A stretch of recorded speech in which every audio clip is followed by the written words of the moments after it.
নমস্কার, 7 ওয়েক নিউজ নেটওয়ার্কে আপনাদের স্বাগত। টোটোর মালিককে ঘরবন্দি করে টোটো নিয়ে চম্পট দিল দুষ্কৃতীরা। চোরেদের এহেন দৌরাত্মে তটস্থ এলাকাবাসী। প্রথমে এলাকার কালী মন্দিরে দুঃসাহসিক চুরি, আর এদিন পরপর দুটি গৃহস্থের বাড়ি থেকে খোয়া গেল একটি টোটো ও একটি মোটর বাইক। এমনই চাঞ্চল্যকর ঘটনার সাক্ষী থাকল উত্তর 24 পরগনার দেগঙ্গা থানার অধীনস্থ আজিজনগর এলাকা।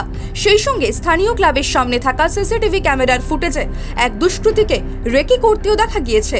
ফুটেজ দেখে স্থানীয়দের অনুমান কমপক্ষে 3 থেকে 4 জন দুষ্কৃতী মিলে সন্তর্পণে টোটো ও মোটর বাইকটি চুরি করে চম্পট দিয়েছে। অর্থোপার্জনের একমাত্র সম্বল হারিয়ে কি বলছেন টোটোর মালিক অসুস্থ অমল দাস, শুনুন।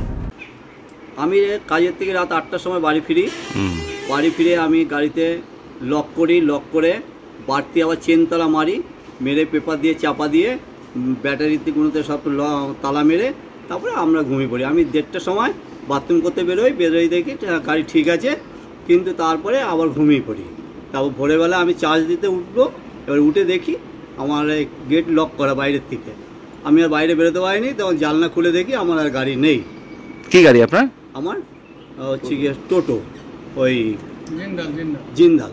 উপর নির্ভরশীল ছিলেন? হ্যাঁ, ওইটার উপরে নির্ভরশীল। আমি আর অন্য কোনো কাজ করতে পারি না, তো আমার হার্টের সমস্যা, ওই জন্য আমি অন্য কোনো কাজ করতে পারি না। দেখে ওই টোটোটা মেয়ে বললো তুমি টুক করে তাহলে 100-200 টাকা যা হয় টোটোটা চালাও। পুলিশ এসেছিল? পুলিশ এসেছিলো, ওরা ইনকোয়ারি করে চলে গেল। দেখলো সিসি ক্যামেরায় দেখা গেল যে ওরা লাইট জেলে, লাইটে খুব পাওয়ার এবং ওই জন্য মুখ চেনা যাচ্ছে না। অন্যদিকে নিজের মোটর বাইক খোয়া যাওয়ায় বেজায় চিন্তায় অমল দাসের প্রতিবেশী দুলাল দাস। পুলিশের কাছে কি দাবি রাখলেন তিনি, শোনাবো আপনাদের। আমার রাত্রিবেলায় আপনার বাইকটা রাখা ছিল বাইরে, ঘাট লক করা ছিল। এখন রাত্রির 3:05-এর দিকে বাইকটা চুরি হয়ে যায়। এখন হচ্ছে আমাদের বাড়ির সামনে একজনের কালী মন্দিরে, ওখানে একজনের টোটো ছিল, ওনার টোটোটা নেওয়ার পরে তারপরে আমার বাইকটা নিয়ে যায় এবং আমরা দেখলাম, দেখার পরে সিসি ক্যামেরায় দেখলাম, দেখার পরে দেখলাম ওদের মানে মুখ ঘুরিয়ে নিয়ে ওরা চলে যাচ্ছে। এখন এই নিয়ে আমাদের অবজেকশন কিছু আছে, মানে আমাদের এই নিয়ে কালী মন্দিরেও, আমার বাড়ির পিছনে কালী মন্দির, ওখানেও 3-4বার চুরি হয়েছে।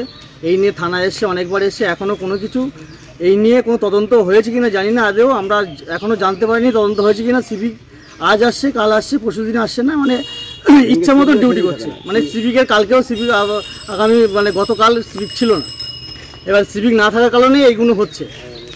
প্রায় দিনই কি চুরি হচ্ছে? প্রায় দিনই চুরি হচ্ছে কালী মন্দিরে। এই 3 বছরের মধ্যে 4বার চুরি হলো। আর গতকালকে কি চুরি হয়েছে? গতকাল চুরি হয়েছে একটা টোটো আর আমার বাইক।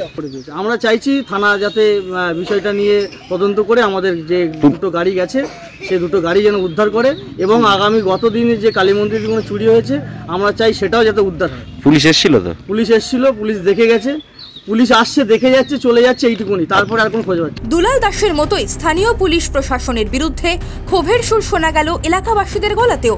তাদের অভিযোগ, এর আগেও এলাকার কালী মন্দিরে চুরির ঘটনা ঘটলেও দুষ্কৃতীদের গ্রেপ্তারিতে পুলিশের তরফে কোনো তৎপরতা দেখা যায়নি। আর এদিন ফের এলাকায় ঘটল দুঃসাহসিক চুরির ঘটনা। রীতিমতো আতঙ্কের প্রহর গুনছেন এলাকাবাসী। দেগঙ্গা থেকে শান্তনু বিশ্বাসের রিপোর্ট, 7 ওয়েক নিউজ নেটওয়ার্ক। আরও বিভিন্ন খবরের আপডেট জানতে হলে 7 ওয়েক নিউজ চ্যানেলটিকে সাবস্ক্রাইব করতে ভুলবেন না, কারণ আপনাদের একটা সাবস্ক্রিপশন আমাদের কাছে অত্যন্ত মূল্যবান। এবং সেই সঙ্গে আমাদের হোয়াটসঅ্যাপ চ্যানেলটি ফলো করে অবশ্যই পাশে থাকবেন। জয় হিন্দ।